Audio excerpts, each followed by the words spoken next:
أهلا بالجميع. الشباك اللي عملته بإيدي صديق للبيئة جدا، خشب وفي زجاج مزدوج معمول في البيت، وكمان في تقسيم للزجاج، ومتعمل من غير معدات معقدة ومن غير ما تحتاج تكون نجار محترف، وبأقل عدد ممكن من الأدوات وبأقل تكلفة. في مشروعي البيت مساحته 50 متر مربع وتكلفته الإجمالية تعادل $1000 أمريكي بس، يعني مش أكتر من 75,000 روبل روسي. دي تكلفة البيت كله مش الشباك بس. شرحنا قبل كده إزاي نعمل شباك أوروبي خشب من قطع جاهزة بإطار الباب ووحدة زجاج جاهزة. الشباك أخذ مني ساعة $9، يعني أقل من 700 روبل روسي. الشباك ده ثابت، فعلشان كده عرفنا إزاي من حاجات من أي محل أدوات بناء نعمل شباك يتفتح بسهولة وبسعر رخيص. عملنا باب بسيط وطلع أحسن من الجاهز ومن غير تعقيد. دلوقتي هشتغل على الشبابيك الرئيسية، واحدة بيضة والتانية لونها خشب بليساندر. عشان كده اشتريت من المحل خشب مشغول، المرة دي بمقاس 30 في 40 ملي، والقطع طولها مترين.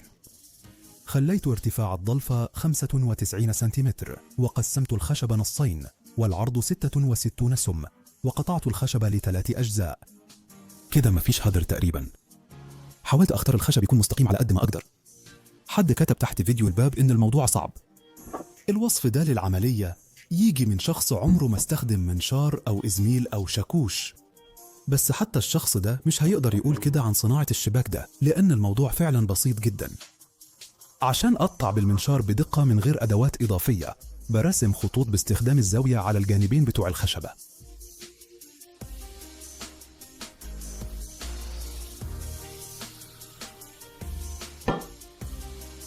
بستخدم أول قطعة كقالب عشان أحدد بيها القطعة اللي بعدها، كده الاحتمال إني أغلط وأقص زيادة 10 سنتي مثلا بيبقى أقل.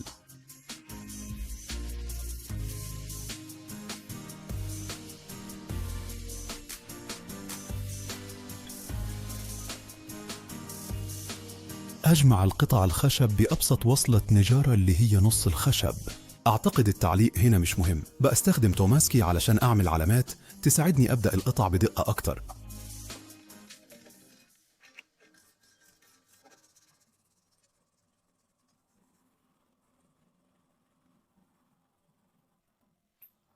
بستعمل ماكينة الصنفرة الشريطية بدل الإزميل الحاد. عندي إزميل بس مش مسنونه لسه. أنا مش نجار، ولو أنا قدرت أعملها يبقى أي حد يقدر يعمل الوصلات دي، ولو حد عملها وطلعت أوحش مني أنا أصلا مش شاطر يبقى أخطائكم هتتغطى بسهولة. الغرا الحديث زي فوم البولي يوريثان بيعالج أخطاء كتير، لأنه بيعبي الفراغات اللي اتشالت بالغلط. الأرباعة المفروض 30 ميلي، بس أنا بعملها أكبر وبزود الزيادة على طول القطع اللي بجهزها. اللي شافوا فيديو الباب اللي عملته أكيد فاهم السبب.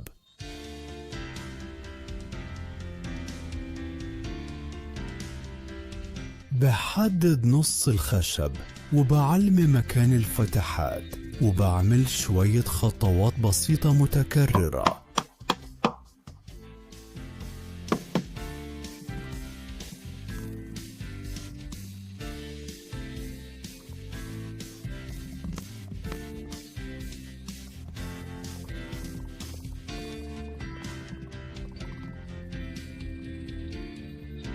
وبعد كده بكرر نفس الخطوات مع ال3 قطع التانية.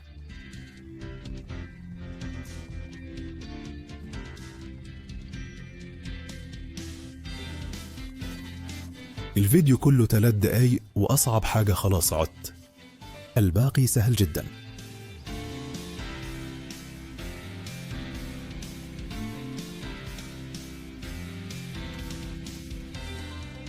استخدمت المبارد والدقة كويسة، فبلزقها بغرة الخشب PVA. بدهن الغرة بسرعة وبشيك على تساوي الأقطار. ممكن كمان أستخدم الزاوية عشان أضبط الزاوية على 90 درجة.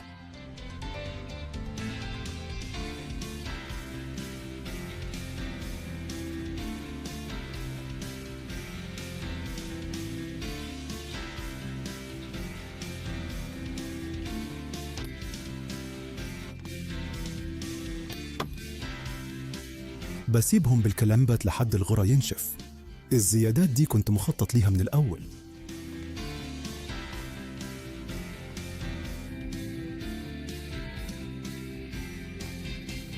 بدعم الوصلات بالمسامير الخشبية وبحطهم بالغراء.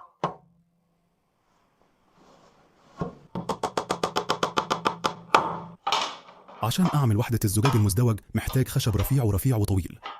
اشتريت جاهزين رفيعين بس مش ضيقين كفاية، فبقصرهم بالطول عشان أضيقهم.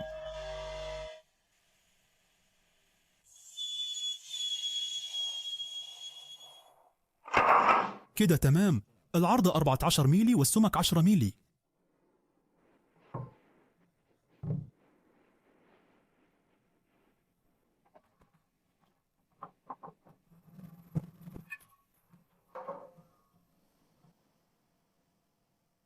بلزق وبثبت بالمسامير اللي ليها روس غاطسة، البراويز في نص براويز هيكل الضلفة بالظبط.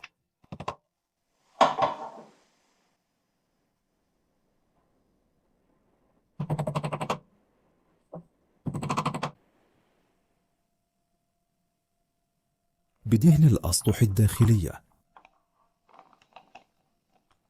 بقطع الإزاز، وبنضف الحواف من الدهون وبلزقهم بسيليكون شفاف. كمان ممكن ينفع السيلانت الأكريليك الشفاف.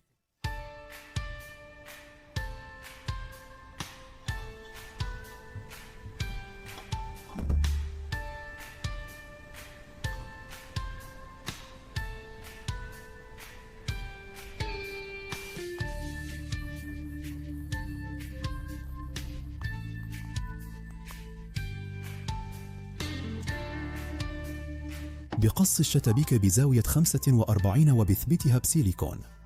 ممكن تلاقي الإزاز شبه ببلاش لو زرت أقرب مصنع شبابيك مزدوجة. الناس اللي شغالة في صناعة الشبابيك الإزاز المزدوج مش بتهزر، وبيستبعدوا الإزاز اللي فيه عيوب حتى لو كانت صغيرة زي حبة رمل، والإزاز ده بيبقى عندهم كتير جدا. وبالنسبة لنا اللي بندور على التوفير، ده بالظبط اللي محتاجينه. النوع ده من الإزاز ممكن تشتريه تقريبا بسعر الإزاز المكسر. بكلمكم من خبرة، شباكي فيه تقسيمات وعايز إزاز صغير، وده بيبسط كل حاجة.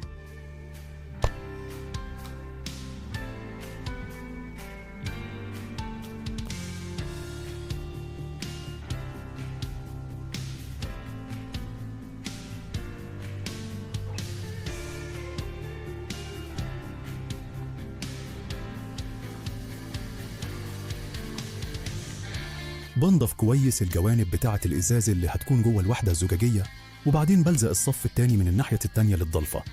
عايز ألفت نظركم إن الإزاز المزدوج بيخلي الضلفة تقيلة للضعف تقريبا، لأن الإزاز تقيل والإطار الخشبي وزنه بسيط. في الأماكن اللي ما فيهاش تدفئة ممكن يبقى أحسن نستخدم شبابيك بإزاز مفرد لأنها أخف. في الخطة كان المفروض الشطبة تتلازق مع الخشبة، لكن حصل حاجة بسيطة مش زي المتوقع. ممكن يكون السبب هو سمك السيليكون اللي أنا ما خدتوش في الاعتبار.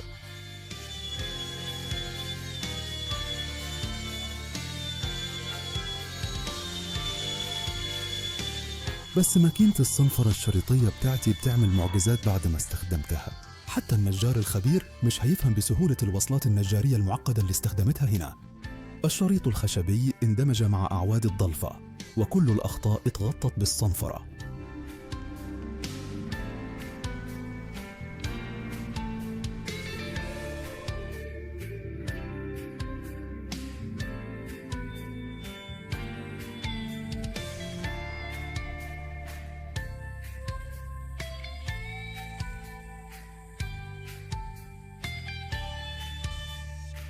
ما كنتش هعرف أقطعها بالظبط كده من الأول، ودلوقتي كمان صعب حد يلاقي غلطة في جودة القطع. حتى أنا نفسي اتفاجئت إزاي من خشب عادي وشريط بسيط قدرت أعمل ضلفة شكلها لطيف كده. دي التكنولوجيا بقى. وبرضه ما حدش لغى المعجون. قررت أجرب وعملت زاوية الشريط مدورة من ناحية واحدة. لحد دلوقتي كله تمام، فعشان كده بثقة وسرعة بعمل الضلفة التانية. بدل السيليكون استخدمت السيلانت أكريليك شفاف، والنتيجة كويسة في الحالتين. اشتريت قطع جاهزة لإطارات الأبواب، مجموعات القطع من محل جميل الخشبي متثبتة بطريقة معينة، الرزمة متساوية جدا، والانحناء في كل واحدة ممكن يتعرف عليه بس لما تفتحهم. اتضح إن قطعتين من الثلاثة كانوا معوجين. فاهم، لازم يبيعوا القطع المعوجة بأي طريقة. جبتهم البيت وفتحتهم، شتمت محل الخشب في نفسي كذا مرة، بس لازم أركبهم زي ما هم. هجمع الإطار زي ما عملت قبل كده في الشباك المقفول.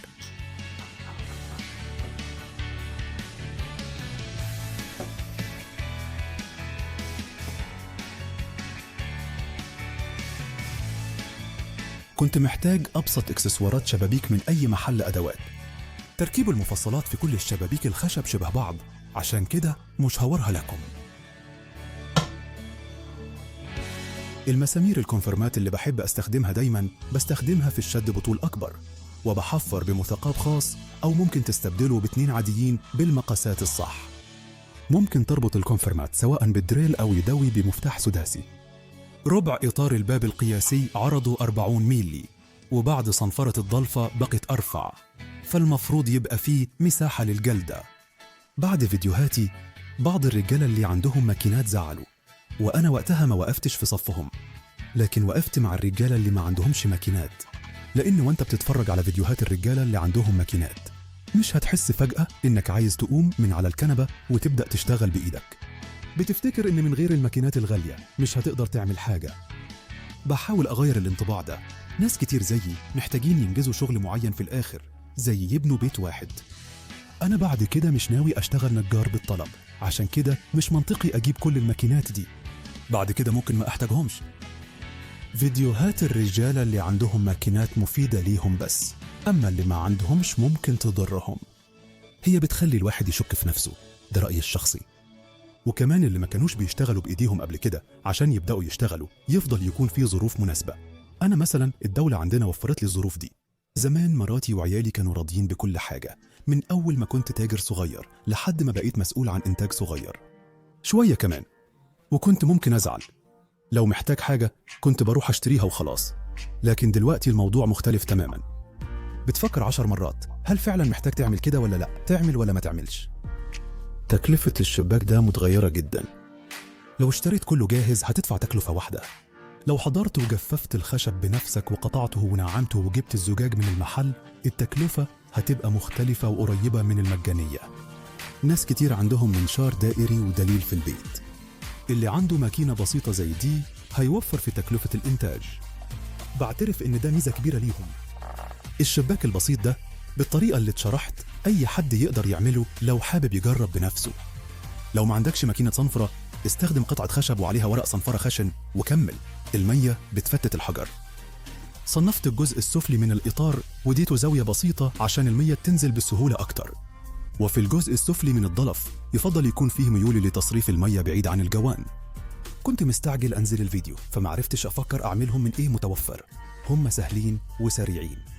هكون مبسوط جدا لو عندكم نصيحة أو رأي.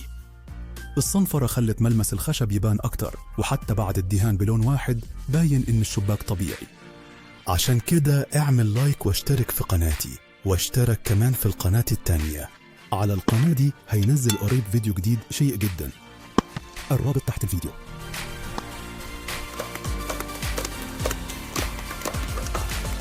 لازم كمان تدوس على الجرس، وساعتها أنا هبلغكم أكيد. شكرا. أيوة يا أخي.